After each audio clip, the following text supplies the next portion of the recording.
Okay guys, so welcome back to the channel. It's Wednesday the 19th of March 2025. The markets have just opened in the United States. We're going to quickly look today, like we have done in the past 3 or 4 videos. We're going to look at investing in Asia. Obviously the markets are globally kind of interlinked. So let's just kick off by taking a look at the overall start here today. The VIX is down, which is good. It's down to 21 almost, 21.49. Past couple of weeks, this has been off the charts, forgive the pun. It's been very high, pushing up into almost at the 30 territory. So the highest at one stage is 27.86. So this is extremely volatile, like we saw and have been discussing in previous videos, has been edging upwards since mid-February. And this was a huge, there's been a lot of panic in the market effectively. This has kind of simmered down recently. And as we see today, this is coming into lower levels, but this is definitely not something that any investors have been used to in 2024. 2024 was a period of low volatility, relatively speaking. So this has really spooked a lot of investors and traders. Period of volatility that we saw last year was coming into late summer, and some of the unwinding of the yen-US carry trade, which caused some late panic, and then a lot of the unknowns coming into the election caused increasing even more volatility. When there was certainty, we saw the so-called Trump pump. And I'm just tracking the CBOE VIX index, looking at that. But if we look over to the S&P, the story that this tells us effectively is that within those spike periods of volatility, you see almost an inverse. If I map the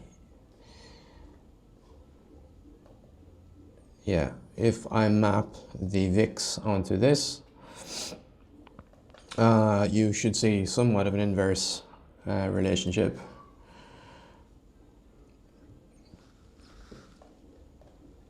So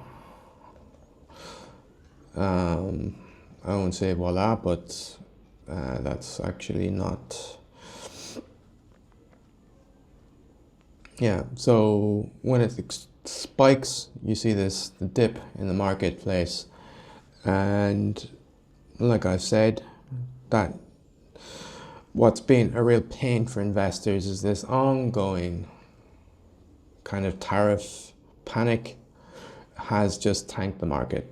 So this is a neutral channel, but certainly no favors being done to investors in the past month.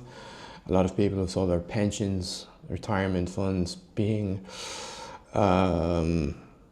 losing 10% or more if you've invested in S&P, even more if you're in NASDAQ and high growth tech companies. So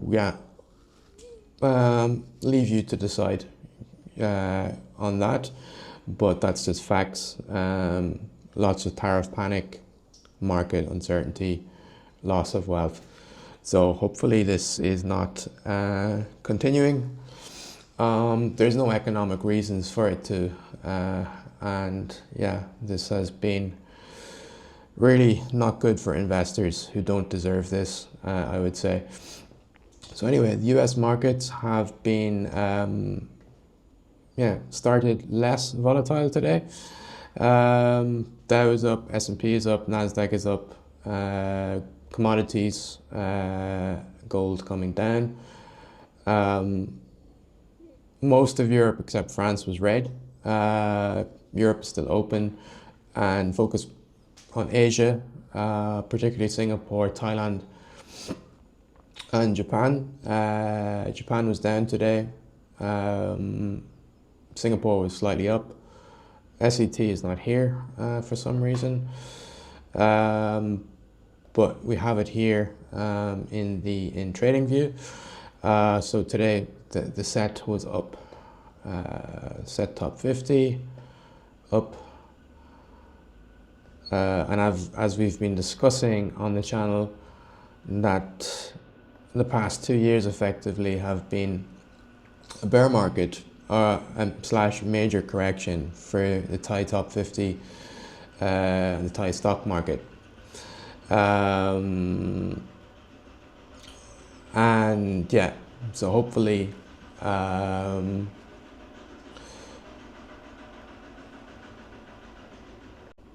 so just pausing briefly there, guys, I am living at the moment in a really beautiful rural area, and there was a close to many farms, and there was actually a tractor passing. So anyway, agriculture, a big part of the GDP and economy here in Thailand.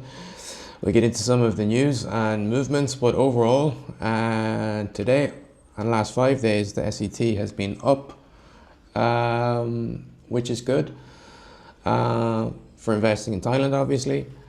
And so hopefully Thailand is moving, yeah, in terms of financial markets point of view, hopefully this is good for investors, retail, and obviously the target here is pro-tail retail, beginners and up. So yeah, this is yeah, so a positive start for Thailand effectively. So what else going on? So what we've been talking about in Thailand in terms of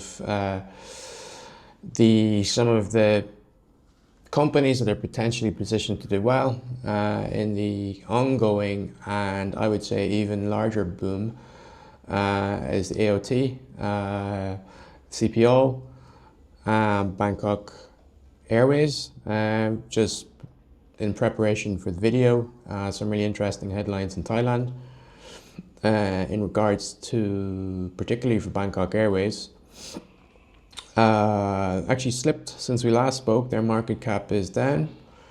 So the 51, they were number 49 in the Thai market last week.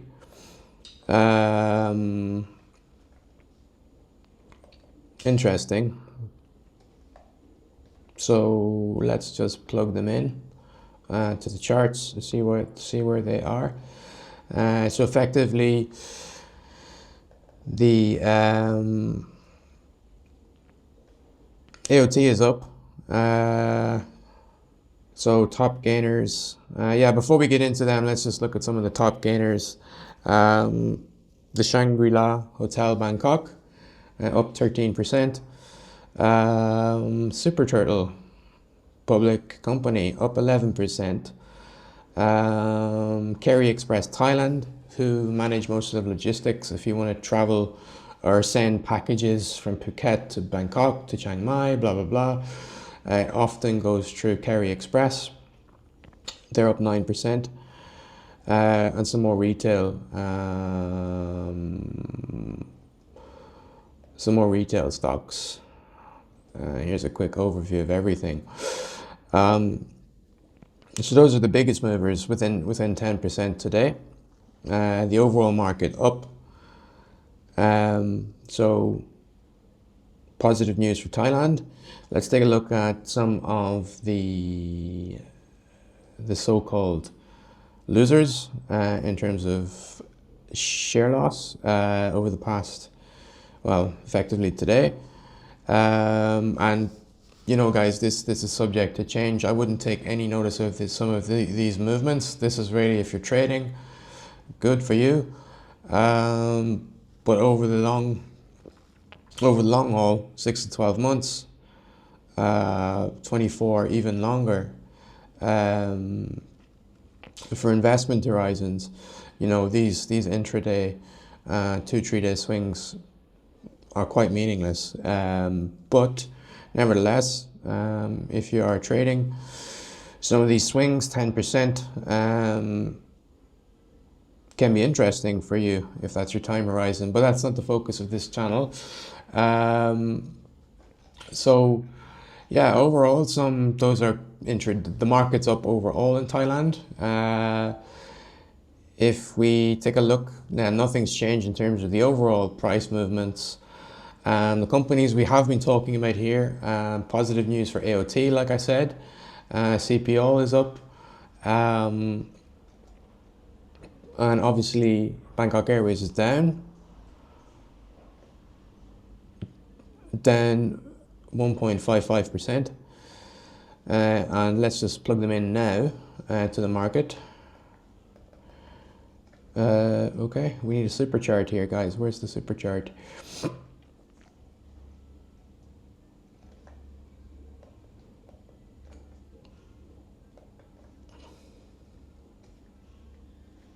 Okay, so just bear with me, guys. I did want to plug in the I thought we could just simply enlarge that chart. We just simply can't. So let's just plug in CPO, AOT.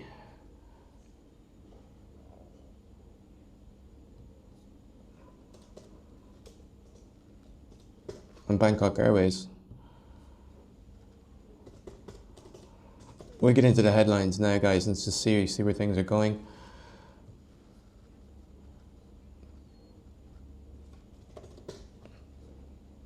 So if you recall from previous videos, every video here is more or less interlinked in terms of, you know, it builds from the next one in terms of the narrative. So I'd encourage you to go back if you're just using this to get up to date with the markets. We've been talking about how effectively the narrative that the Thai tourism boom will continue, and effectively we're now at a pivot point or close to a pivot point in the Thai market. It's been in correction territory for a long time, and this is effectively a huge opportunity for those companies that have not already moved. In particular, we've been looking at AOT, we've been looking at Bangkok Airways, and we've been looking at CPO, which is effectively the owner of 7-Eleven and Macro in Thailand and other ASEAN markets such as Cambodia. So in terms of today, yeah, let's just see how these guys map out.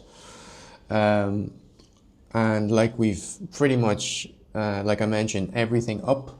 AOT being the biggest mover, 3.8%. Bangkok Airways down.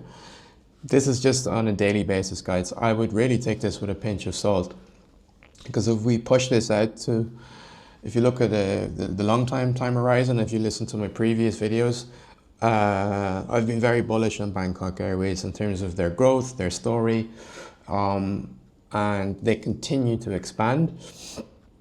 Also for CPO, I am still cautiously, I'm more than cautiously optimistic. I'm very optimistic on the set overall. I've just mentioned in the past some issues with the economy that will contribute to potential issues with the growth of the financial market in Thailand, being the transition to electronic vehicles. And there are some headlines where it shows even that Mazda, for example, are reducing spend on EVs. So the technology segment, the tourism segment, etc., however, I personally believe will be large drivers to the growth over time. And AOT are uncharacteristically, you know, have had significant, in terms of the share price. So again, I've mentioned before in previous videos, if we take the example of Amazon, when Jeff Bezos was looking at every metric of the company, all going positive, yet the share price did not reflect this. So I would say that's very much the case with AOT. I'm not comparing it to Amazon in terms of the mechanics or the characteristic of the company, but in terms of the fundamentals of the business, the same narrative applies. It's a very strong business. They've got a very strong moat. They've got a very strong future. It's oversold, in my humble opinion, not trading advice. And it's, I think, of all of these plays, it's the most well positioned to take advantage of the Thai tourism boom, which has been ongoing in terms of more of a fundamental market, secular market, so to speak. And in terms of the short term, mid-term, unless there's some major crisis, this won't change. So anyway, Thai market today, almost up, everything up. And yeah, just looking over the long term, there you can see that Bangkok Airways have been in, Bangkok rocket ship. It's been a rocket relative to the Thai market and also relative to aviation. I've spent some time in other videos comparing this to other high performing airline stocks and the airline ETFs / travel ETFs such as jets, and they've outperformed the best. They've outperformed Ryanair, they've outperformed Jets ETF. So we might take a deep dive on them in the future, going into some of the micro business, maybe look at the balance sheet, the income statements, more financial ratios to get more of a deep dive on this. But it's one to watch, guys. But on the bottom, you have AOT, which I think that's very this current share price is not a fair reflection of the true performance of the company. However, it is market sentiment. That's what the market prices it at.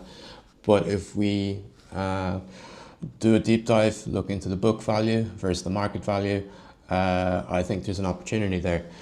So anyway, guys, not investing advice, just using this to bring viewers up to speed into the opportunities that exist in Asia beyond Western markets.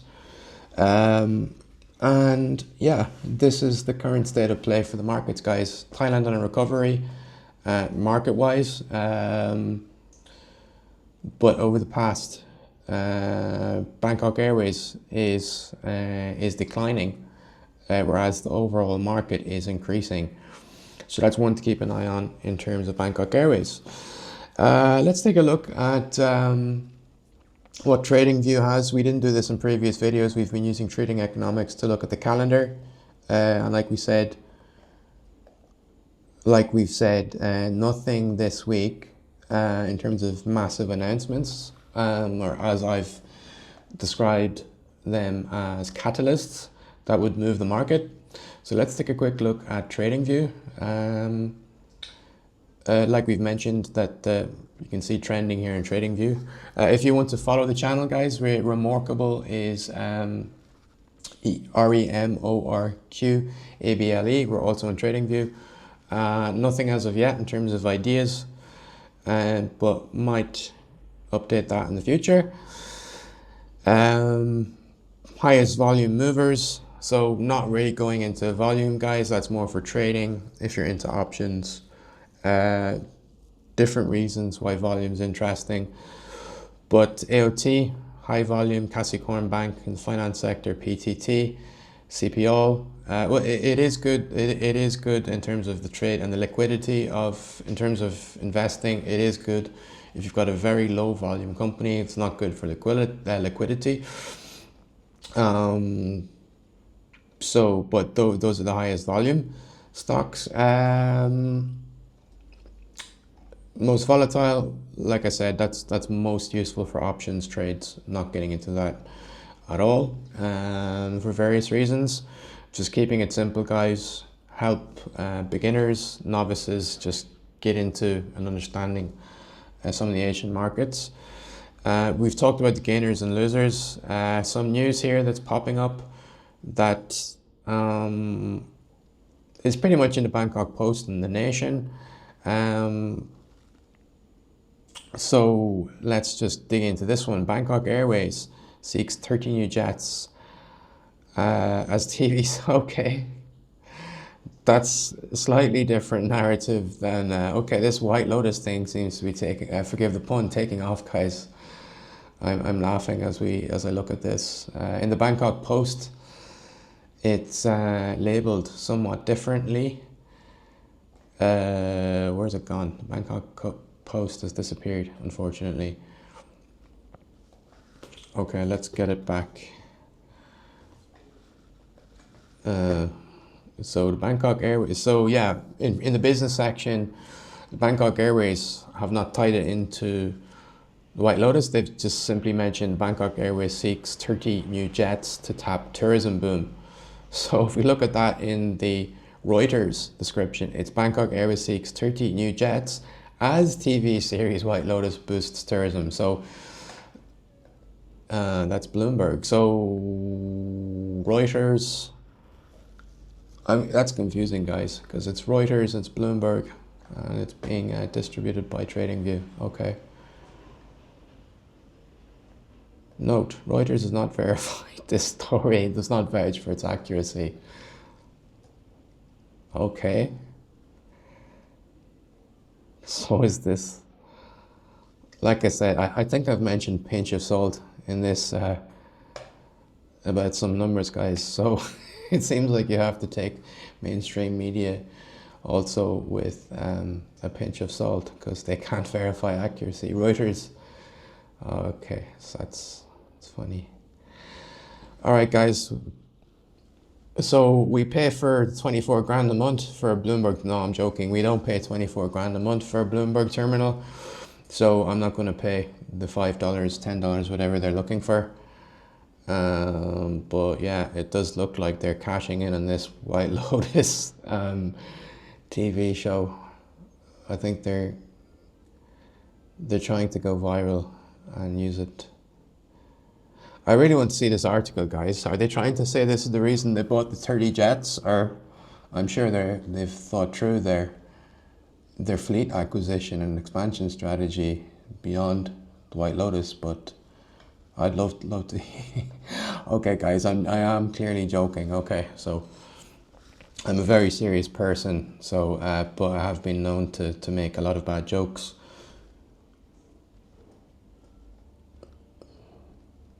Okay.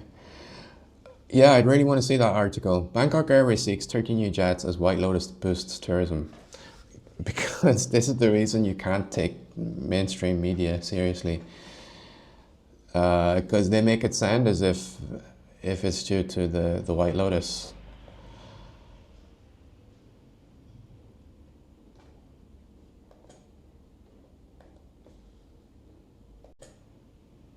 Okay, guys, I'm back. Yeah, I was trying to dig around. I didn't want to waste time trying to find the article that wasn't behind a paywall.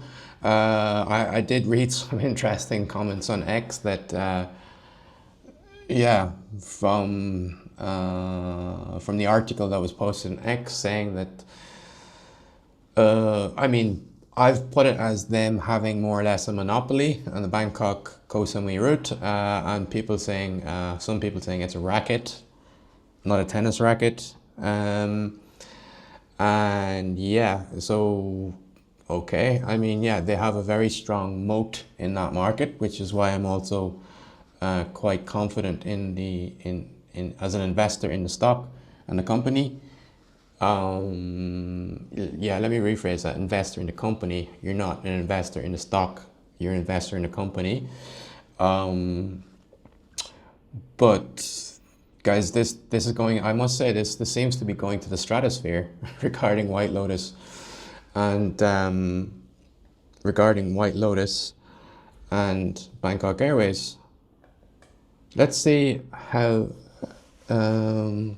balanced it is. I hope that wasn't very unbalanced headlines. I wanted to see if the article was a bit more balanced.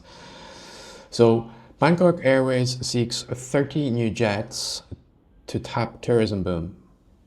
Carrier expects 10 to 20% growth on Koh Samui. Samui, it's really Koh Samui flights this year thanks to White Lotus. Wow, guys, that is crazy in a good way. So have we caused some influence by our previous video, guys? So the 18 viewers.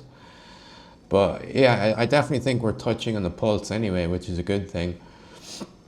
So Bangkok Airways is gearing up to order as many as 30 new aircraft as it renews its aging fleet and plans for a tourism boost driven by the popularity of the television series The White Lotus.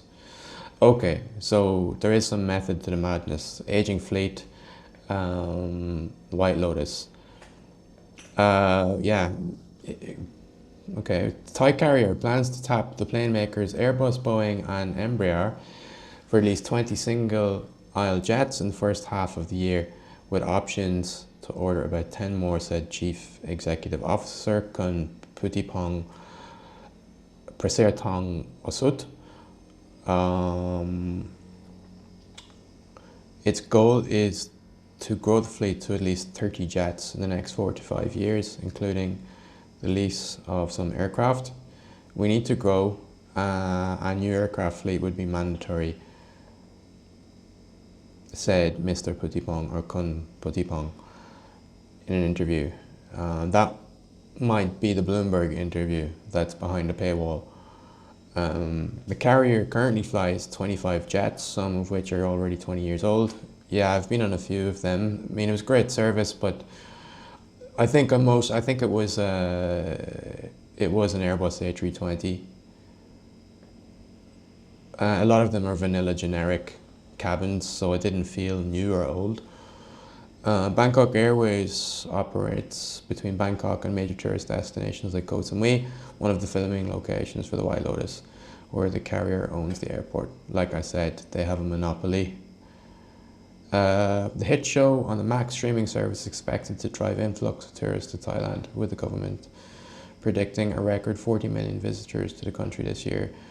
Kun Putipong said Bangkok Airways has already seen a 14% increase in advanced flight bookings for the second quarter, even though it is typically the low season. Not really. Okay, so second quarter, yeah, so from April, May, June is the start of the low season, but March, effectively now, is the tail end of the high season. So advanced bookings for the second quarter, fair enough.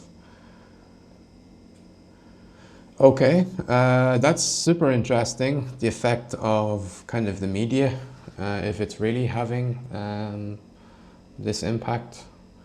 I must check out the viewers. What is the audience size for White Lotus? Is it really that big? Bangkok Airways is set to see 10 to 20% more passengers than the 2.7 million it carried last year on routes to Koh Samui. Its ownership of the island's airport gives it a virtual monopoly of flights. Yes, that's what I've said. For anyone who's listened to previous videos. With the uptick in traffic,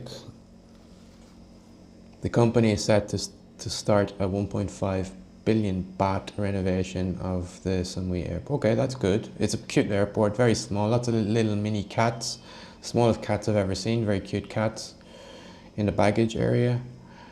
Bangkok Airways has secured approval to increase the number of flights to 73. Okay, so that's an increase of traffic. So guys, okay, so these headlines are really supporting the future trajectory of look, I'm sure that it's very misleading if we look at the other headlines based on the yeah, Bangkok Airways seeks 30 new jets as TV series White Lotus boosts tourism. So there's a lot more to that picture. Aging fleet, expansion from 50 to 73, effectively in the schedule, more flights. So there's a demand there. So if you just read the headlines, they're completely confusing. But interesting to see.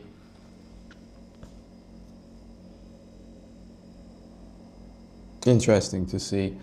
Yeah, so um,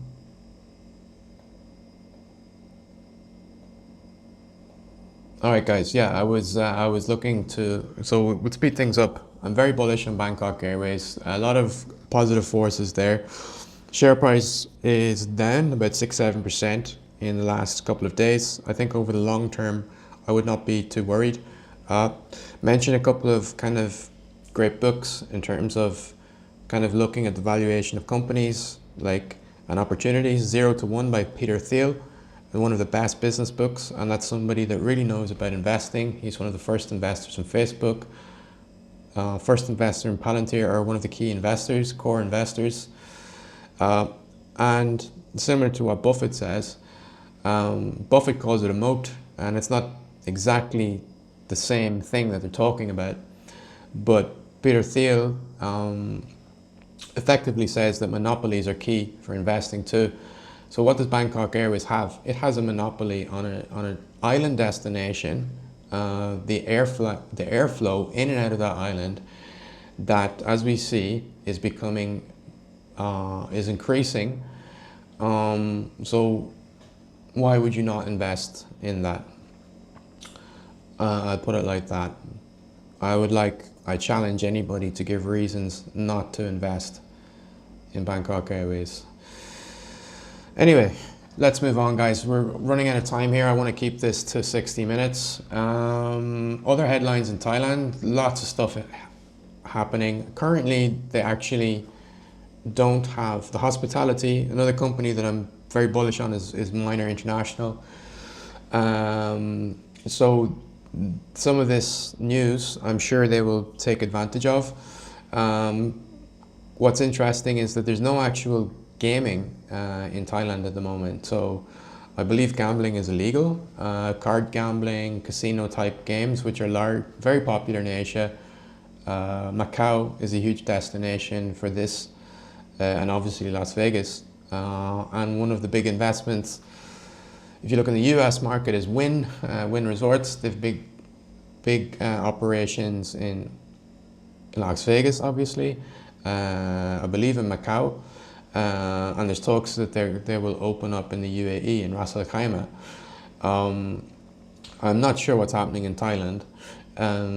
But interesting, we've got two headlines, so I'll get into that. Something about an MOU being signed with the UAE, which is very interesting,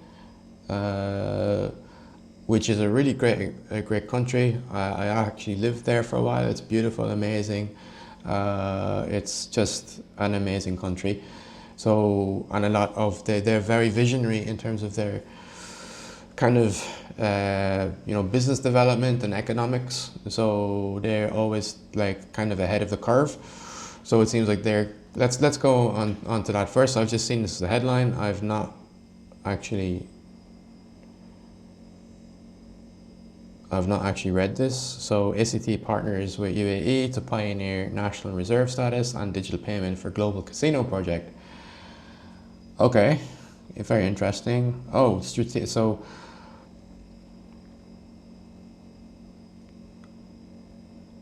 an MOU has been signed with ACT in Thailand, a Thai developed, globally recognized blockchain powered digital asset. This partnership aims to integrate ACT as a digital payment system and a cutting-edge investment tool across various industries in the UAE and beyond. The collaboration also seeks to position ACT as part of the UAE's national reserve and as a payment option for the world's largest casino resort. Well, casino resort project. Fascinating.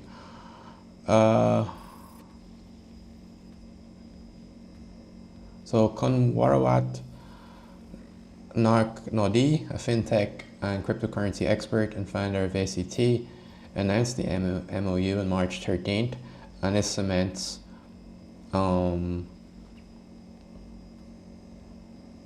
a strategic collaboration with UAE. Okay, this partnership focuses on driving blockchain adoption, advancing tokenized finance. So wow, that's fascinating, guys. So like I said, UAE just like amazing, like the likes of Mubadala, they've got the sovereign wealth investment fund. They've kind of just like laser focused on innovation and bringing that, developing that inside and outside of UAE. So this is really interesting to see how they've partnered with a key innovator in Thailand. So that's really interesting. So what has this got to do? This has got to do with pioneering the first casino resort in the Middle East. Okay, so this is actually linked to what I mentioned. I don't know if that's actually the Wynn Resort. So let's read this. The Royal Office of His Highness Sheikh Ahmed bin Faisal Al Qasimi has partnered with a leading luxury 5-star resort and casino group with a total business valuation exceeding $12.98 billion, effectively $13 billion. This collaboration aims to develop the Middle East's first ever casino resort on Al Marjan Island in Ras Al Khaimah, and the project valued at $3.9 billion. So, wow, surpassing Las Vegas scale investments. It'll be the UAE's first legally sanctioned casino featuring world-class amenities, including ultra-luxury hotels, Michelin star dining, high-end retail, spas, cinemas, and cutting-edge convention centres. The grand opening is set for 2027. This groundbreaking project initiative, supported by the UAE's Royal Office, reinforces ACT's growing influence in digital finance and its role in revolutionizing blockchain-driven economic transformation on a global scale. Wow, that's interesting, guys.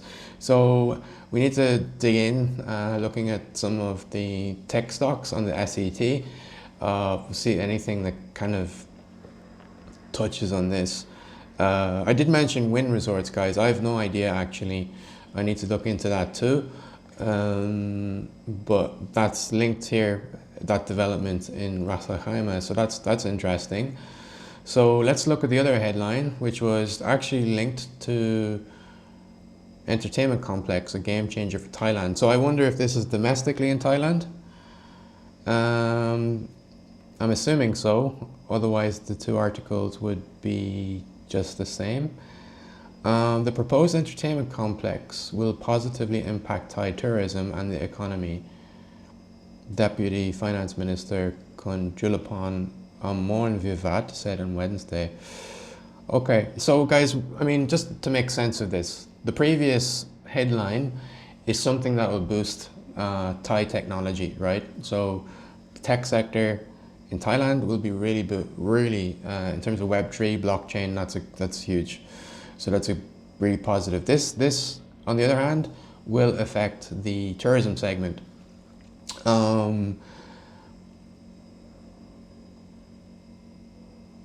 So effectively, the Thailand's looking at building the first ever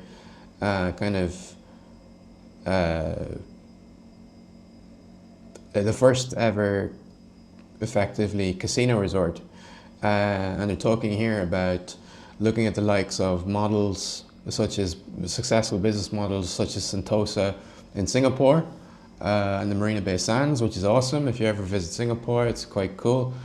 And obviously Dubai and business models in Dubai. Okay, is there gaming in Dubai? I did not think that it, okay. But so anyway, Singapore is correct. Las Vegas is correct, obviously. It's the gaming capital.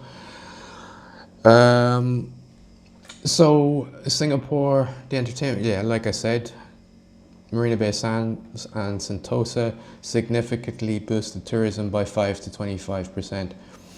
Wow, that's really interesting, guys. So some big headlines there. So Thailand moving very fast with some good moves to keep the tourism sector going. Guys, I'm going to speed up because this is I'm just supposed to really look at some of the top line headline news, link it to the economic performance. Thailand starting good this week. Already some of the some of the companies we've outlined are benefiting. So Bangkok Airways, AOT share price jumping almost 4%. Let me see if there's some other headlines. Other headlines.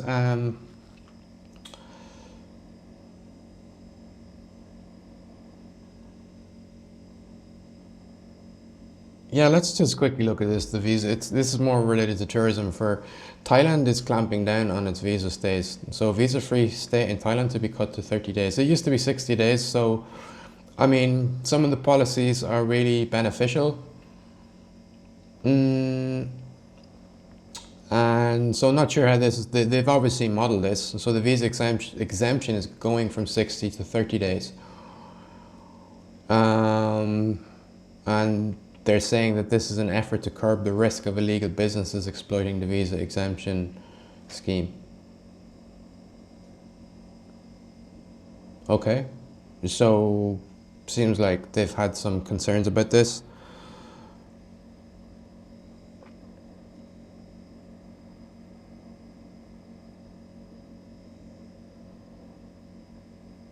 I won't get into that on this discussion here, guys, but they're cutting the visa-free time from 60 to 30 days. So that's very flip-floppy. I'm not sure if that has, that will have a material impact. I think it will. I think the people, personally, I think having 60 to 90 days is more beneficial. Own personal preference, but yeah, let's see. I think that could potentially impact tourism, but let's see. We talked about the pilots in a previous video, and number 3 most read, world's biggest stock route deepens as Thai market rescue falters. I'm assuming they're talking about the US. It doesn't really, this is old because it's not really deep and it's improving actually as we speak. Okay. The world's biggest stock market route deepens. Stock route. Is it? I mean, is it the biggest stock route? The US is the biggest stock market. Not. So that's a strange headline. But apparently this has been plugged from Bloomberg. Okay, it seems like a lot of outlets are just taking stuff from Bloomberg with interesting, misleading, or misleading headlines, guys. Anyway, so digging into that, it looks like an article that's discussing how plans to improve the market. We've looked at this a bit in terms of sectorally, guys. I think that the tourism sector is improving. There's other issues that they have, particularly on the automotive sector. But let's see what this article says. So, an ambitious campaign to revive Thailand's battered stock market is falling flat as entrenched pessimism about the economy accelerates a foreign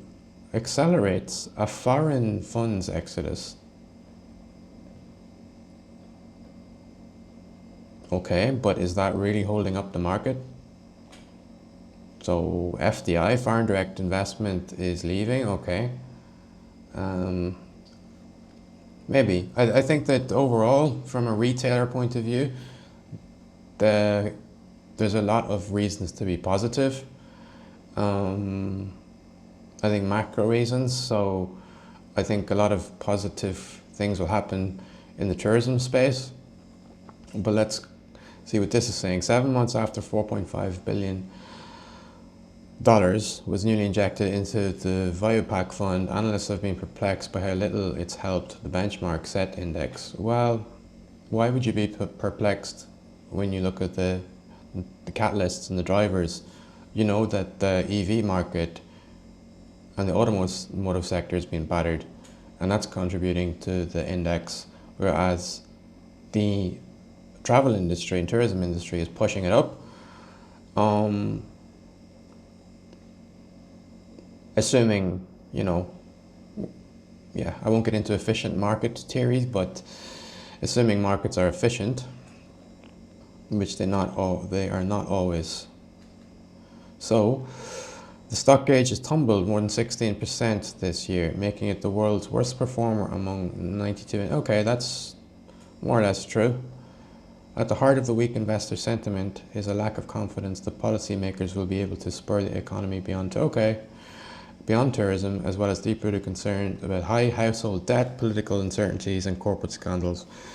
US President Donald Trump tariff wars adding to the headwinds. A stronger dollar has forced investors to flee from emerging markets. Okay, it's actually weakening. It's been very strong until recently, but it's weakening. Most people realize our equities are trading at very cheap valuations, but it's hard to convince them to invest in stocks with poor sentiment and weak economic outlook. Really?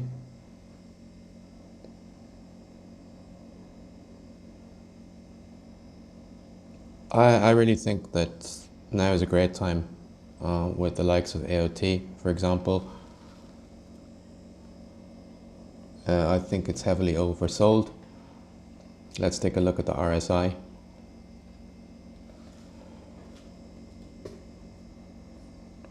So apparently it's hard to convince. So that's probably looking from an institutional point of view, but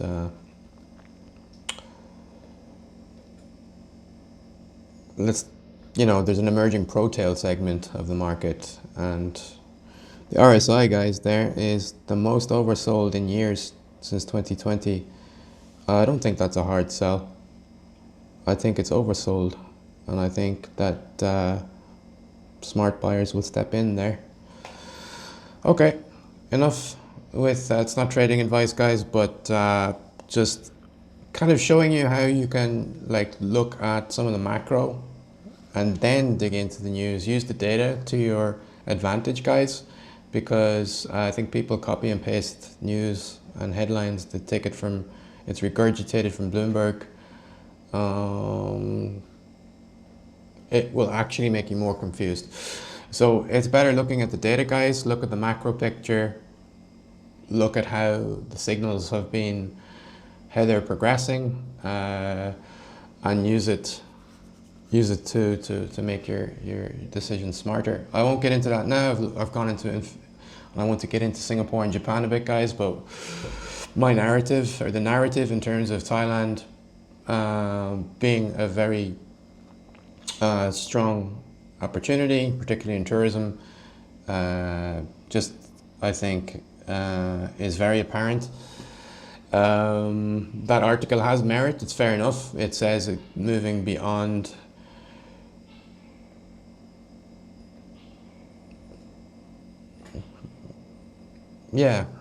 I think I'm not going to get it. It's kind of a debate. I think that we look at inflation coming down. Interest rate policy is good. I think external demand, actually, you've got investors, you've got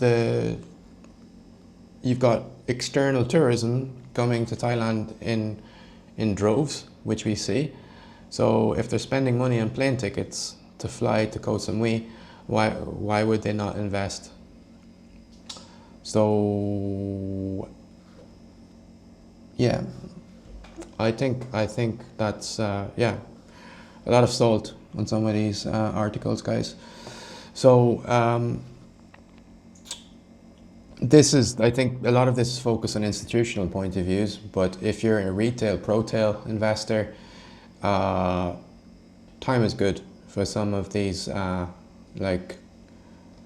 valuable companies. Also, downgraded.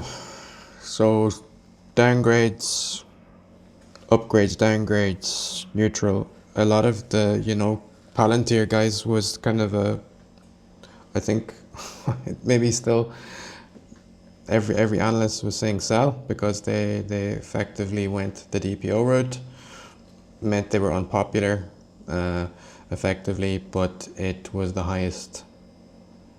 It would have made you a lot of money. So it's hard to really make any sense of these things from a retail perspective.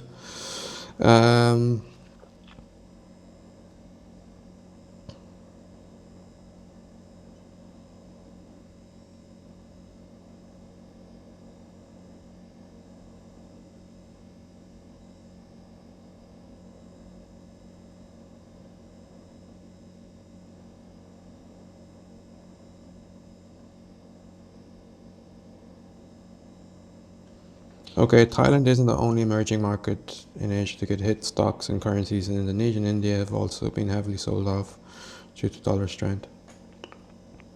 Okay guys, not getting into all of it. These are just some of the headlines. Interesting to see different. Depends on your perspective.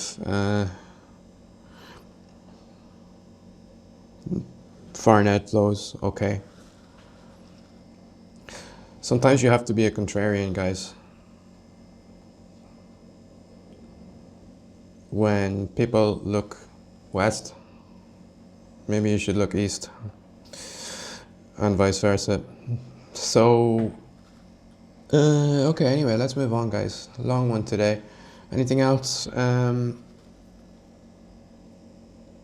Let's move on. Singapore, guys. What's been happening in Singapore? Sorry for the length today, guys. Just, again, still evolving this format. Hopefully some of it is useful. It's really to help people look beyond the US Western markets to diversify their portfolio and thinking, and look at some of the opportunities beyond Western indexes. So I spent a long time in Thailand there, guys. It's very close to my heart for personal, professional reasons. I spent a long time there. I love the country, and yeah, so many reasons that my heart is very much close to Thailand. And yeah, it's such a dynamic economy too. I'm interested to see how it's progressing. Yeah, lots of nothing changing in my bullish narrative. Some headwinds there, and some, I guess, from an institutional point of view, that fund is seeing outflows. And guys, another thing to know about the markets, whether in the US, Europe, wherever, you've got the institutional investor, which is like the likes of these massive funds that article was referring to in Thailand. And then you've got, like, in the West, you've got like pension funds, like the Ontario Teachers Pension Fund. You've got these massive pension funds, sovereign wealth funds, a lot of investment banks effectively as well. They have, and Vanguard. You've got what's known as an institutional investor. You've got hedge funds, but then you've got the retail investors. And a lot of the audience for this video will be that. What's coming into play today is the term known as pro-tail. The target audience here is a lot of beginners, so no offense, I'm sure a lot of you won't be in the pro-tail segment.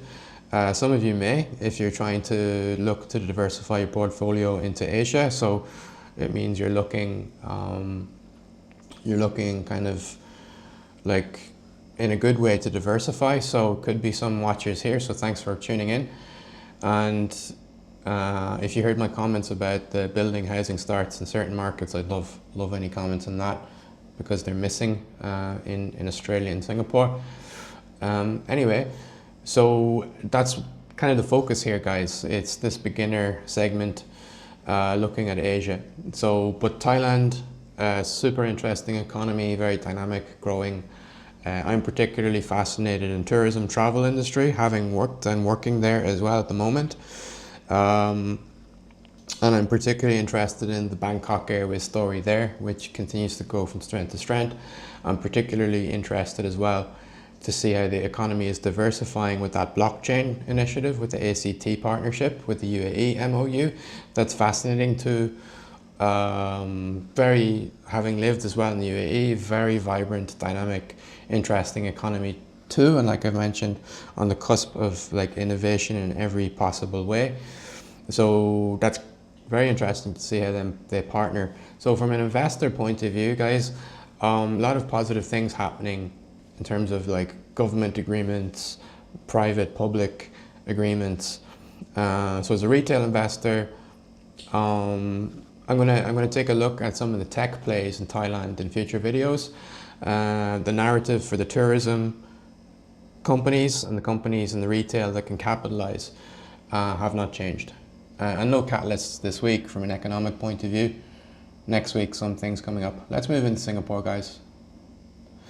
So Singapore is down on the day. What we have talked about in previous videos is that Singapore has been a safe haven, or safe harbor, whatever term you want to use. It's a steady Eddie, for lack of a better term, in terms of the market. And the companies that we've been talking about as well in the Singaporean market have been Sea Limited, I'm going to call it Shopee, or Sea Unlimited, and Grab. So let's take a look at what's happening overall though. Let's take a look at some of the movers and shakers. So all the banking stocks, telcos, so DBS, all the highest volatility. And so obviously you've got the traders. So the trading range up and down, you've got companies going up 10, 9.79 and 6. So the trading range for some of the companies here, nothing massive.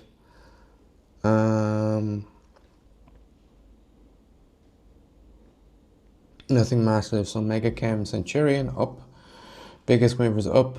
And let's get into some of the news. No, let's just actually, before we get into the news, we want to cover the economic calendar and some of the macro picture before we get into that. Oil, balance of trade, unemployment rate coming down. Consensus forecast 1.9. Next week you got core inflation, which is always a big one for economies. So yeah, no major catalysts there that could shift markets in a huge way. But yeah, overall it's down. Down ever so. No, it's up 0.34% on the day.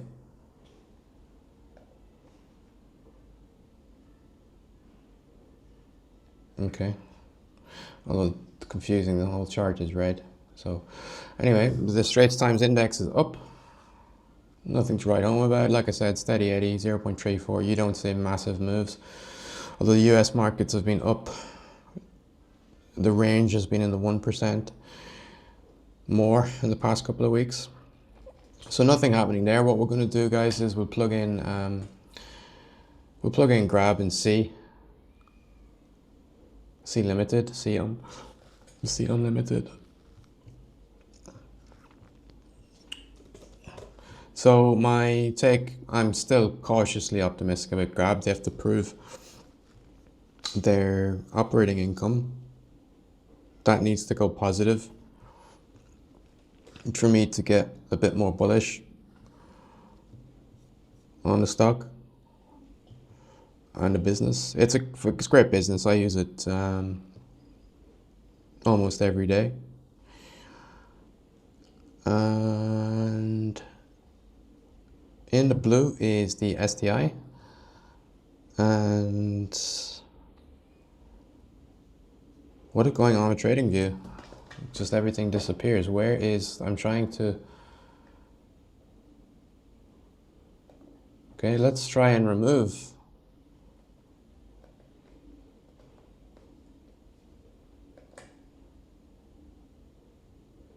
So guys, I've just added Shopee and I've just added Grab but neither of them appear on the chart.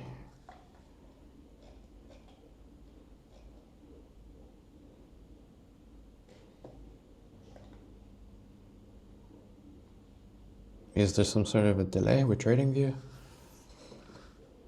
And they don't appear. You know, they've got this strange line pattern. Okay. I wanted to show the daily, so I've clicked on the day performance, but it doesn't show.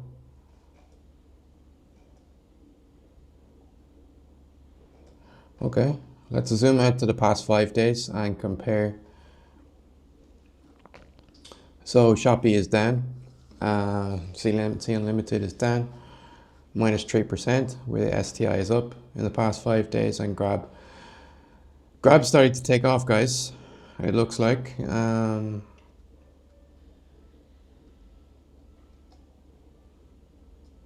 Diverging there from, interestingly, from Shopee. So what's going on with Grab?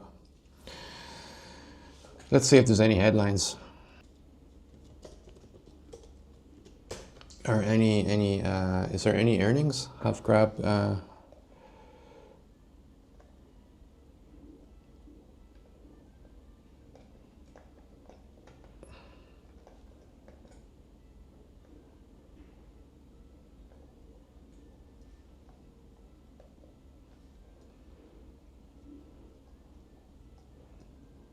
so Grab stock among the best penny stocks to buy according to billionaires. Okay, it's still being referred to as a penny stock.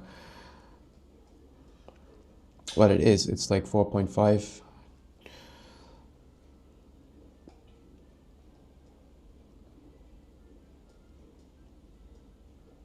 Yeah, that this article focuses on small cap versus large cap.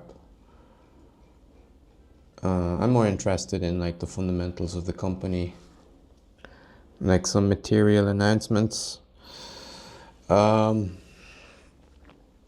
would act as a major catalyst to improve the company, particularly, I mean, in terms of the operating income.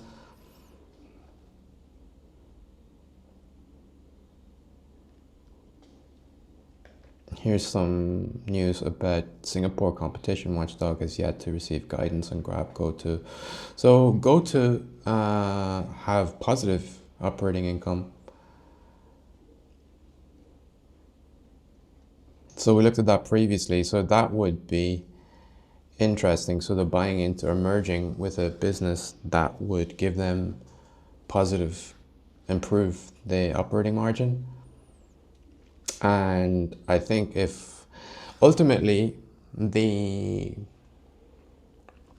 strategy should be that if they back to the Peter Thiel strategy, like business strategy for success, dominating a market, getting like almost a monopoly, it's still duopoly, oligopoly with a lot of ride hailing and food delivery businesses all kind of competing in the market. So they don't have anywhere near that at the moment, although it is very popular.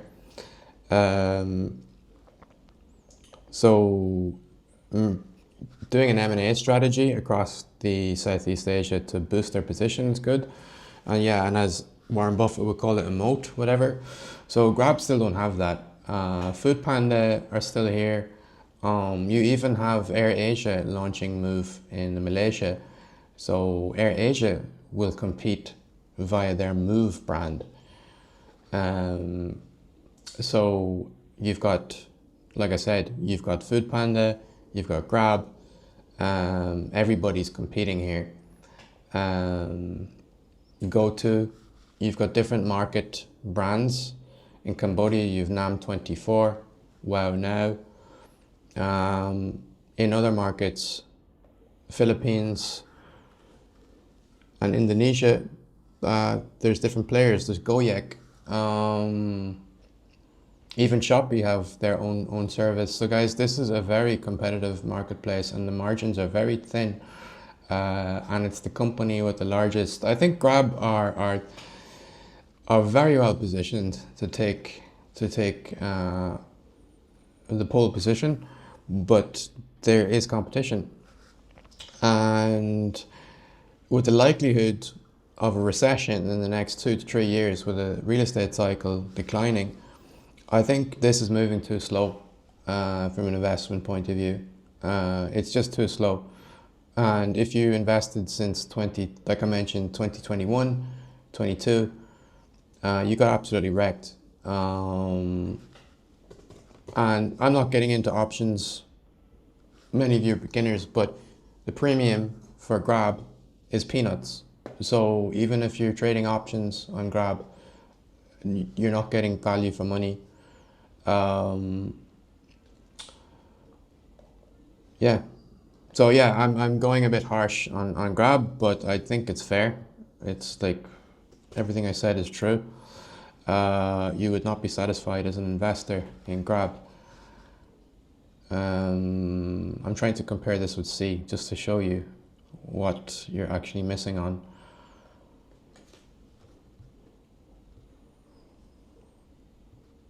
So if, Grab had thousands percent up until interest rate hikes got announced, and like I said, obliteration. Now, if we just zero in since the hikes, this shows, okay, it's maybe a similar story in terms of return.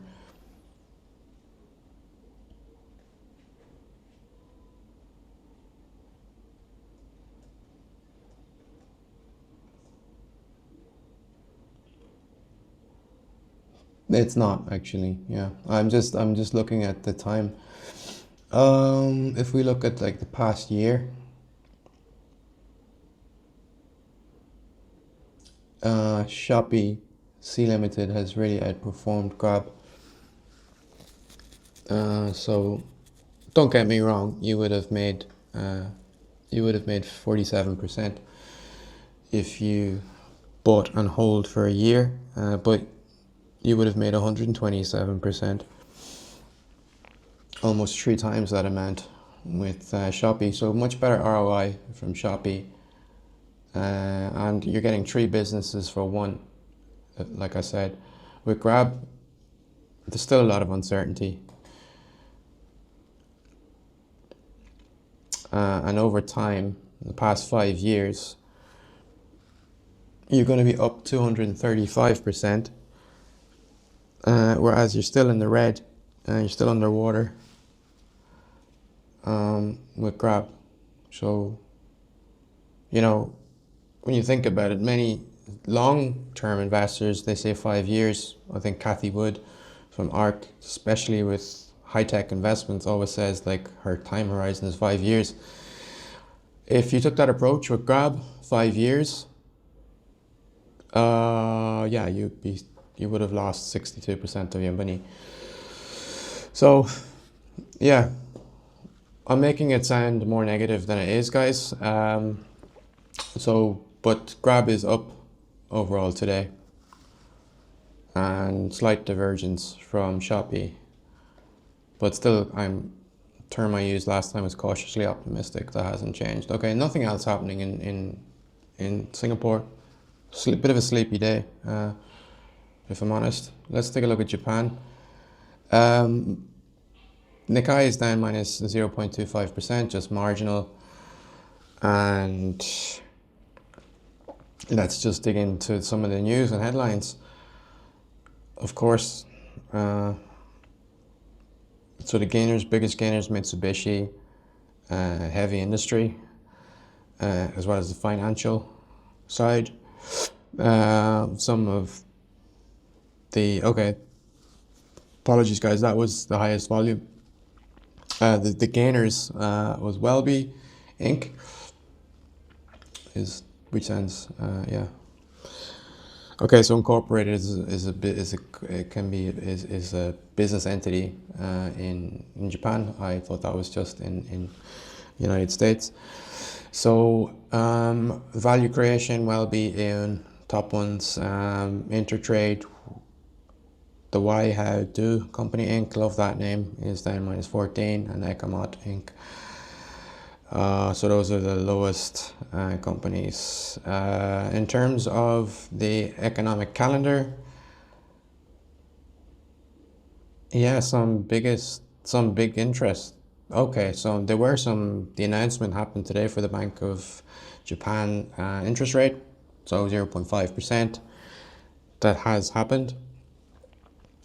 Uh, Arguably, you could say that you see a minor contraction with the tightening of rates, which is typically what you see in a stock market when the central bank increases the interest rates. The public equity market slows down. So let's see how that one plays out. Yep. So I did mention that in previous videos that the Japanese market, with increasing interest rates and inflation, is one to watch.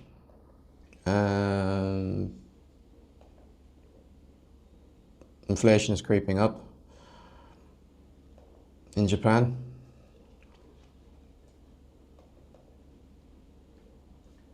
And yeah, they're increasing rates. So that's not a positive situation. We have inflation increasing as well as the rates.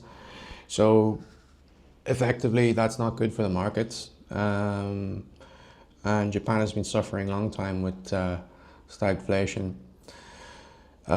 So yeah, interesting. Let's we did mention that the companies such as Uniqlo, or fast retailing, aka Uniqlo, and a lot of the multinational companies with HQ in Japan could be a good place, given their international exposure.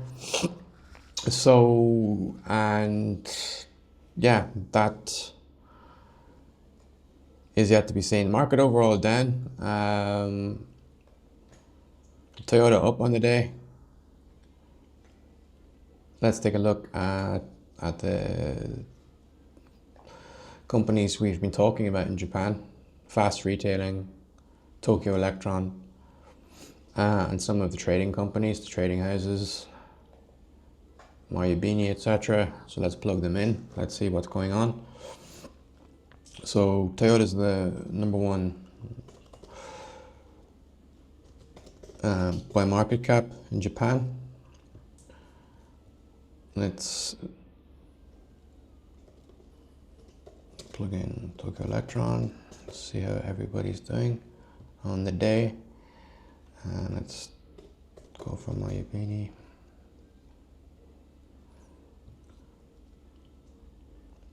And let's remove the Singaporean stocks. Okay, so everything there is Japan.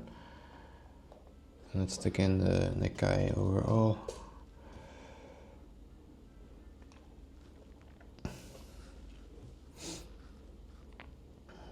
All right, so let's look on the day. So guys, when I look at this, I have to look at the numbers and then match it up with the name. There's no way I can remember like the ticker. 8002 is Marubeni. Slightly frustrating. So 8002 Marubeni is up on the day, the highest, 1.71. So the trading house stock, the large conglomerates that like Buffett, Berkshire Hathaway have invested in.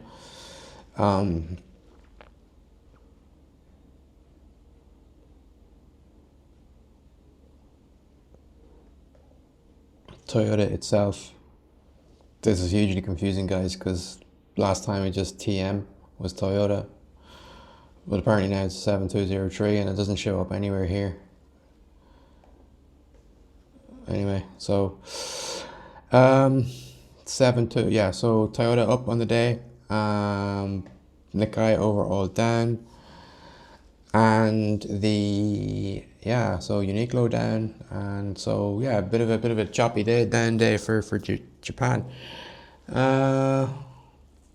Let's look at the headlines in Japan. Given the interest rates going up, inflation going up, let's see if this is reflected in any of the news. It's always interesting, like I said, in looking at every market, guys. A good habit: look at data first, then let that lead you with questions about the news. Otherwise, if you are just blindly looking at news, it's, you know, when people say, did you read the newspapers, or, you know, it's look at data, guys, and then read, and then you can understand things. Otherwise, you are being led.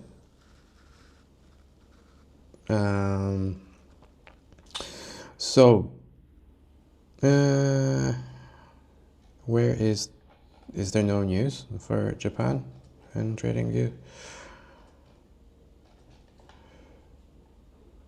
I think there is. Just bear with me, guys. Yeah. So, if we look overall, the Japanese section. Okay, guys, this is kind of weird, if I'm honest. There is news for every other market. So, for example, if I look at Thailand, going back to Thailand, you had like a news section above the earnings calendar. But for Japan, there's nothing. Why is that? So you have earnings calendar for Japan. Here's Thailand earnings calendar. But then you get news. They actually bring in news, but in Singapore, is it the same? Yes, they have news. Stock performance. I mean, I get slightly skeptical when I see things like that. I wonder, why is news not being, is there like suppressing news? News suppression? Why can't we see anything here about Japan? Okay, TradingView, you need to get your act together and get news for Japan in there. It's missing. All right. So luckily we've come prepared. We do have some news. But I do wonder, guys. I try to get unbiased and kind of third-party sources, subjective sources. It's frustrating. One of the largest markets in the world, and you can't get the news, like a news aggregation through TradingView. Anyway.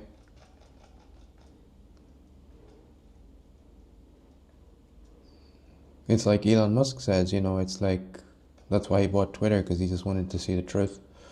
He was worried about the truth, so we just want to see what the truth is about some of the company performance, and it's kind of buried.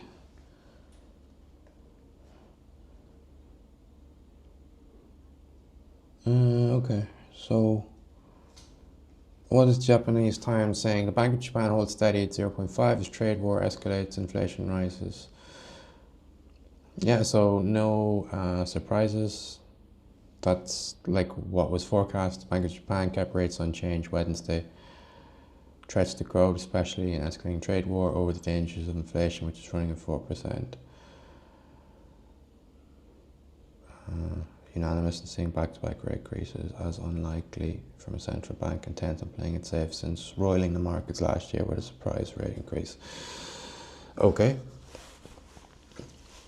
So no surprises, but the market has just taken a slight dip.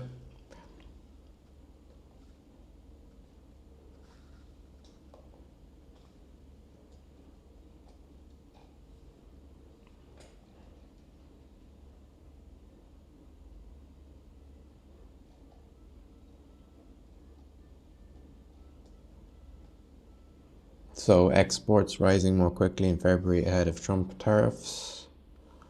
So I've read also that some European exporters of wine and beverages trying to front load a lot of activity, like you know, getting ahead of the curve in terms of the tariffs.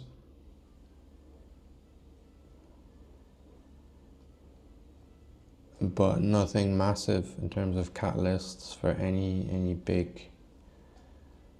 of the big Japanese companies.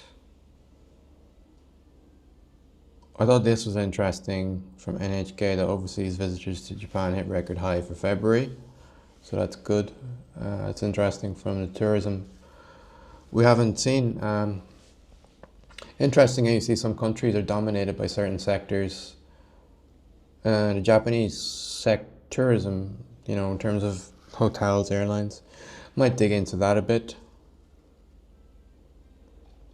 But you don't see them leading it's normally obviously the industrials and car makers in Japan. So I think these big news, obviously, because of the inflation in Japan, that is a big catalyst, and you have seen markets move slightly.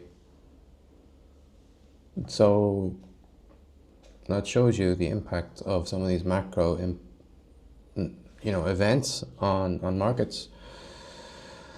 Cracked window in the Shinkansen. So the high-speed train has a crack. Okay.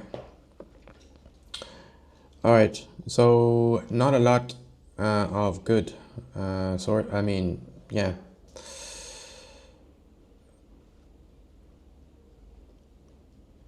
More interested to I'll dig into better news sources actually, guys, for in Japan. I'd like to see more about Toyota and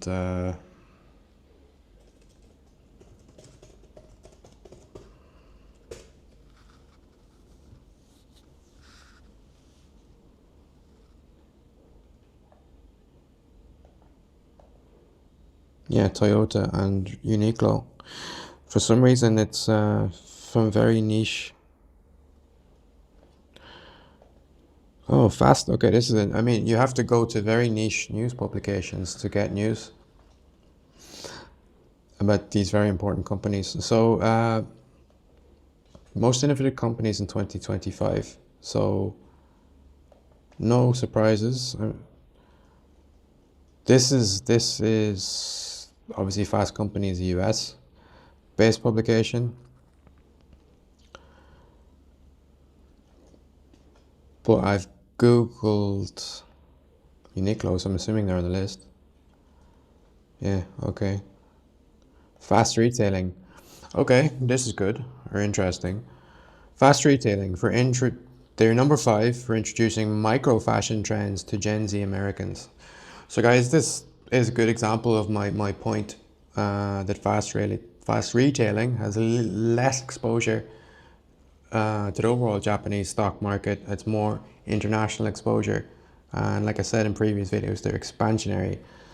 Here's a good example of why my sentiment is.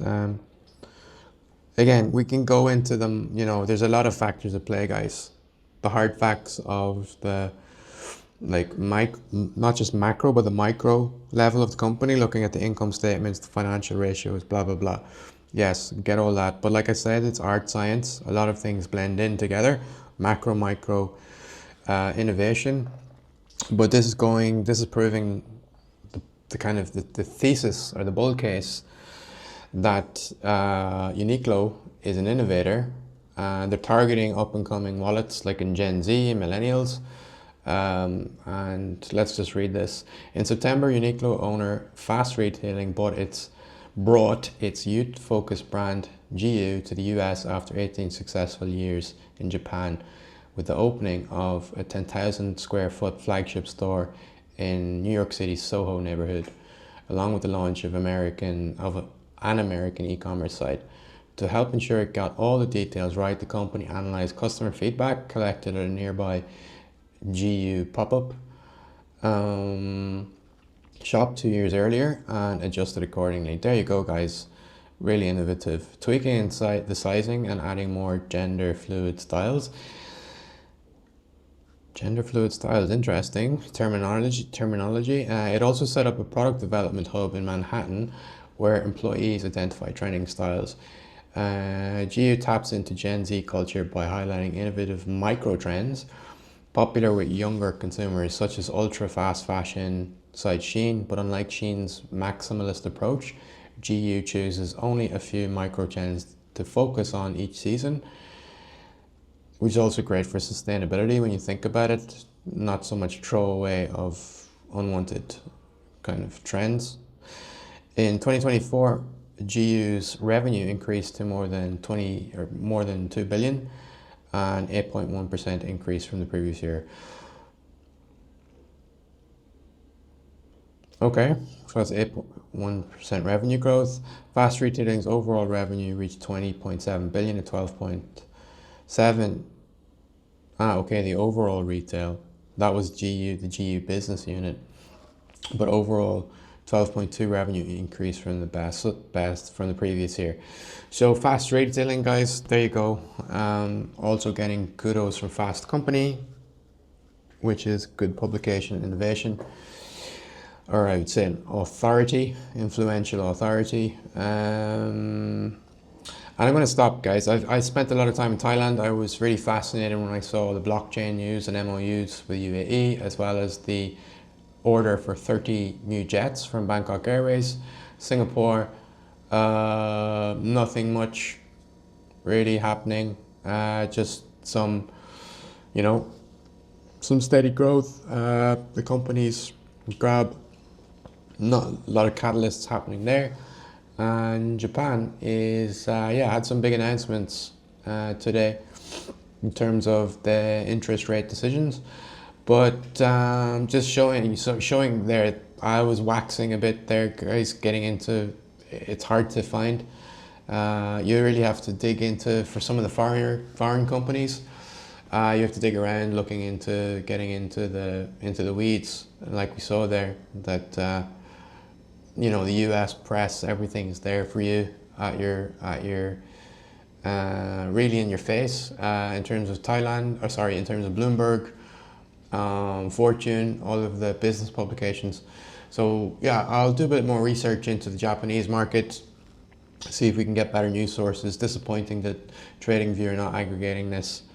But anyway, life goes on. We'll find alternatives. And yeah, Thailand actually is it's great to see so much news. Bangkok Post, The Nation have really good, anything that's happening, they're really on the pulse there. So kudos. Let's keep it up, guys. Hope this is educational. Just bringing you these three markets for now. We'll make it more concise. And yeah, hope you are learning. Okay, guys, have a good one. See you in the next one.